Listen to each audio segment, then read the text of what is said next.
welcome back to Tea with Tea episode. What the hell is it? 4? It's 4. Oh my god, we're already at a month of Tea with Tea. That's so exciting. But my guest today is Veronica. If you follow me on my vlog channel, you know her very, very well. She's in almost every vlog, but yeah, she's my best friend, and we're gonna get into some topics. And go ahead, like, subscribe, and leave a comment for some topics, and we're just gonna go ahead and get right into it because you already know what the deal is. All right, so our first topic is gonna be partying. So during high school, we were in high school at the same time. She's a year older than me, but I partied, she didn't party. So she's gonna kind of talk about like her take on not partying, and I'm talking about my take on partying. So go ahead, why didn't you party, Veronica? It's just, I have nothing, I just want to make this clear, I have nothing against people who do party and people who do drink and all that stuff. It's just, I don't personally. I didn't see the point in like having to drink to have fun. I would still go to parties and stuff, but just being there and just hanging out with my friends was good enough for me. I didn't really need to drink. And then my mom, like, she's really proud of me that I don't drink, and I think that's like a big part of it, that I like to make motivated her proud. you, like, yeah. Okay, yeah, like I'm doing the right thing. Yeah. And I really didn't fall into peer pressure. Not that my friends would like peer pressure me. Peer pressure. Yeah, I mean, they were just like drink, just do it, it's fine, like you're okay. And I was like, no, like really, it's fine. But they wouldn't like force it down my throat or anything. They were like understanding of it. A lot of my friends do say though that they want to be there when I do drink. That's me. My first drink. She's and turning like all 21 this year, and she hasn't drank at all until like her 21st, and that to me, I'm like so proud of her. I'm like, wow, like I can't wait to get you wine drunk, because I know she's not gonna be some like, not that it's sloppy to drink like anything else, but I just feel like, you know, she's gonna be like that type of mimosas, wine, like classy drinker, you know, only on like special occasions and stuff. So I'm like, I'm getting you drunk for your 21st. I'm all 12 years old. I'm like, I'm getting you drunk. Yeah. But so like, I think the reason I party is because when I was a freshman, I was like, I guess you could say exposed to it at an early age, because when I was a freshman, all my friends and all my cousins and like anybody I hung out with was a junior in high school. So, you know, like once you become an upperclassman, that's when you become cool and stuff. So they were like whenever I got into my freshman year, that junior class, like, and then when they become seniors, they were like the coolest class ever. Like they're the coolest parties, like had just the coolest people, like all this stuff. And I was friends with like that whole class. So my freshman year, I actually talked to a junior, and his house was the house where all the parties were thrown at. So it was real easy for him to be like, come over, and then so was everybody else. And so then it was kind of just like, and honestly, like my first times around, I was like not into drinking. Like I was just there to be with him, kind of just be like, oh, like I'm the cool cheerleader, varsity girlfriend, like, you know, but I wasn't even his girlfriend, but you know, I was like that. And they would hand me drinks, and I would literally like fake drink them. Like I would like just like not open my mouth, and I would just like randomly go find parts to throw it out. And yeah, that's how I would drink early on. But then, you know, just being around it, I was kind of like, let me see what's about. But I don't frown upon myself for partying. Like it's never changed who I was. I was like, even if I went out every weekend, I got my shit done during the week. So that's kind of why I never really looked down on myself for going out and partying, because at the end of the day, I had good grades. I was in National Honor Society. I was going to, like, I did everything else right in my life. So if I wanted to, I guess you could say, reward myself, then I was going to reward myself. The topic is going to be pregnancy. What do you think a good age to get pregnant is, Veronica? I would say, I mean, I know things happen, and but I think whenever you're married, or if you've been with this person for a really long time and you see yourself like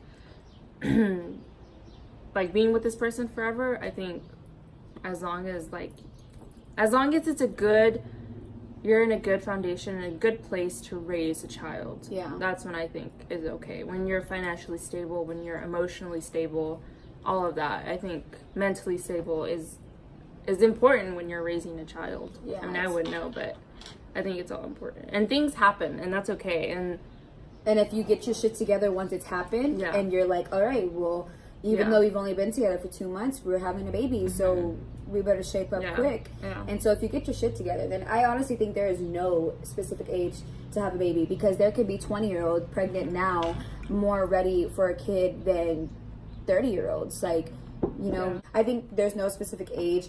And also, like, another thing on pregnancy is, like, people who can't get pregnant. Like, no, that's sad. I don't know what I would do. I mean, obviously, I don't know if I can get pregnant or not because I've never got pregnant, but... There's a thing about that. Like, I think it's okay if, like, divorced parents with kids and stuff like that.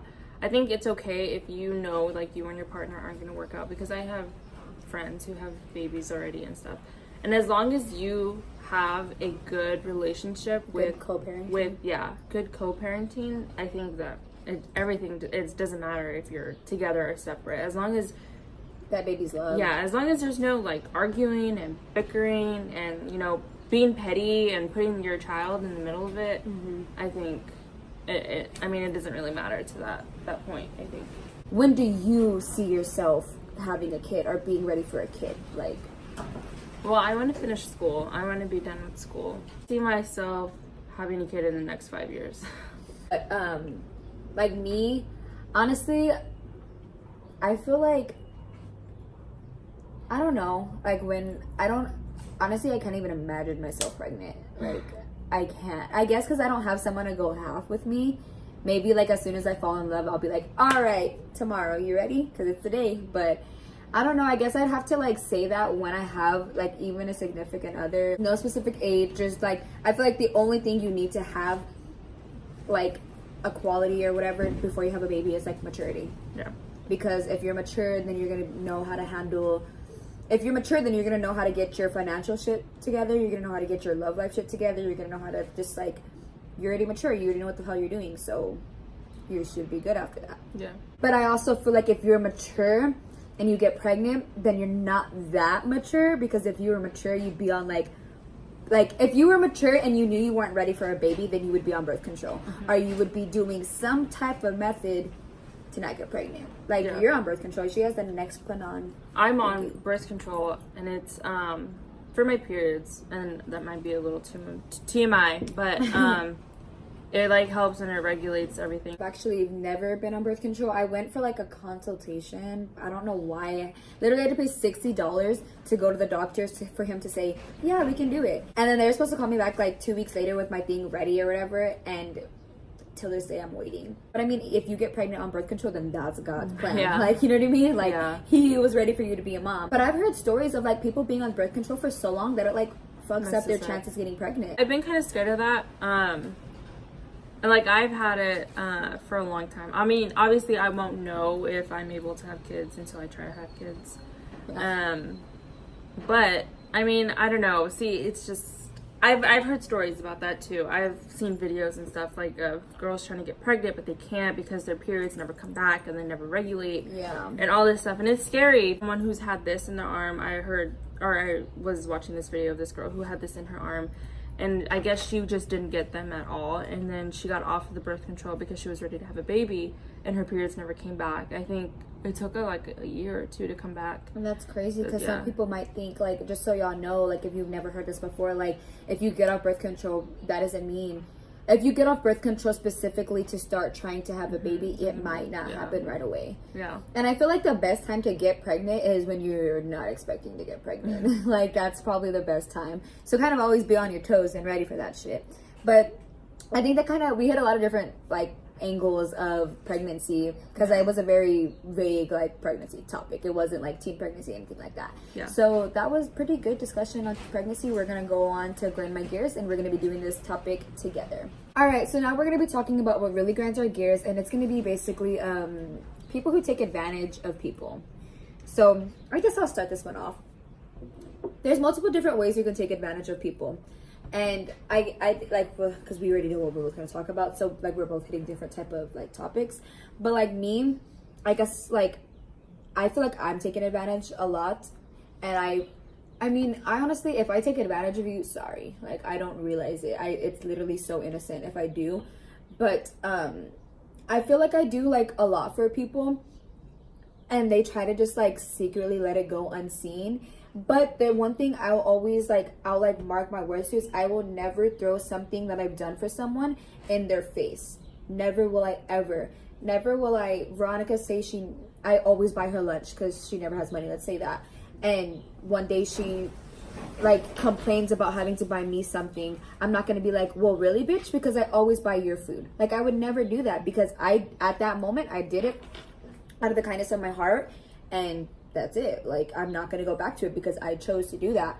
But I feel like there's so many like times that I've like done something for someone, and it's like just a simple like thank you, or like not even like just sometimes a thank you. Most of the time a thank you is enough for me. But there's some times, like there's been some really big moments where people have taken up so much time out of my life, and I've just done like, I've not only bent over backwards, I've done fucking backflips and back tugs for these people, and they'll just be like, oh, thanks, like you're so awesome. And it's like, post about me on Facebook, or fucking do something more. Like, I mean, not that, I don't know, like I truly don't try to do things, like when I do things, I don't do them with the intention of, oh, I'm gonna get this out of it, I'm gonna get this out of it. But sometimes when you're done with it, and then you kind of take a step back, and it's like, whoa, I fucking did a lot. Like, that was a lot of me, and for nothing. Like, not, I don't know, I don't want to like sound like, bitch, you owe me, but sometimes it's like, I hope you don't forget all the shit I did for you whenever I truly need something. Yeah. Because I feel like that's what I'm getting at. Like, if I'm like, hey, can you do this for me? And they're like, oh, sorry, I can't. And it's like, I'm not going to throw it in your face, but in my head, I'm thinking, really? Because I fucking do a lot for you. I do so much for you, and I've always done so much for you, and you're just going to, like, or like, I don't know, I'm thinking of someone else now and something else, but I don't want to get into that because whatever. But I just hate whenever I do so much for someone, and, like, it's just easily forgotten. It's like, oh, well, you did it already. Or it's just like, I don't know, like, don't fucking forget what I've done for you. Yeah. Like, if you ever talk bad on my name and I've done shit for you, that's one thing. Like, whenever I'm like I never forget what people do for me. Like, Veronica took me out to eat at Buffalo Wild Wings 2 fucking years ago, and I remember that shit to this day when I'm paying for her food. I'm like, you know what, Trudy, she fucking took you to Buffalo Wild Wings. Or if, like, when my mom, like, she fucking, I don't know, gives me $10 for gas, and she's like, can you go take Tris to her clothes? You know what, she gave me $10. Like, I always remember just the littlest, simplest things people do for me. Like, oh, she commented, you're pretty on my picture, and then someone's attacking her on Twitter. Oh, fuck no, don't mess with my friend, she called me pretty. I remember, like, you know, like, I remember everything, and I always take into consideration what people have done for me when I'm doing something for them, or when they need something. And I just feel like I don't get that same energy with most of the people that I fuck with, if that makes sense. But Veronica, take it off because I don't want to get heated. Okay, so I guess my topic is, personally, well, okay, I don't know if this is true, but from Trinity's perspective, and like other of my friends' perspective, that I let people kind of walk all over me. And I have had people tell me that I am too nice. I try to be nice to everyone, even though some people have treated me bad and have like told me hurtful things and have like come for me. But I don't know, I still try to like forgive everyone and just let it go. And I know that really makes her upset, because I always want to fight a bitch when she tells me something. Ugh. It's just hard. I don't know how to go about this. I don't want to offend anyone. See, I'm all being nice. I know. I'm like, I don't know what to say. But yeah, it does bother me a lot that some people do treat me poorly when I have done a lot for them. And there are some people who do tell me, like, I owe you so much. Like, I owe you this, and I can't thank you enough for this. And I appreciate it. And I would do anything for any of my friends, for anyone that I love. I don't even have to be your friend. I would, if you just needed to talk to me, if you needed, I would literally, I always tell myself this, like, when there are things going on, like graduation parties or prom parties or any kind of party, like, I always want to tweet, like, if you need a ride, call me, because, like, I will be there. It really does. It kind of hurts my feelings, and it pisses me off. Yeah. When people do take advantage of some of the things, or they kind of forget what I did. And yeah, they let it all go away just for one little second and say something that they should regret in that 1 second. Okay, so that was the end of episode 4 with TBT. Veronica, where do you want your social medias to be? Right there? Yeah. All right. So I'll put her social medias right there. Don't forget to like, comment, and subscribe. Don't forget to check out the vlog channel, Trinity Rose Vlogs. And yeah, I hope y'all enjoyed this episode. And yeah, I hope you like this episode. And I'll see y'all next week. Bye.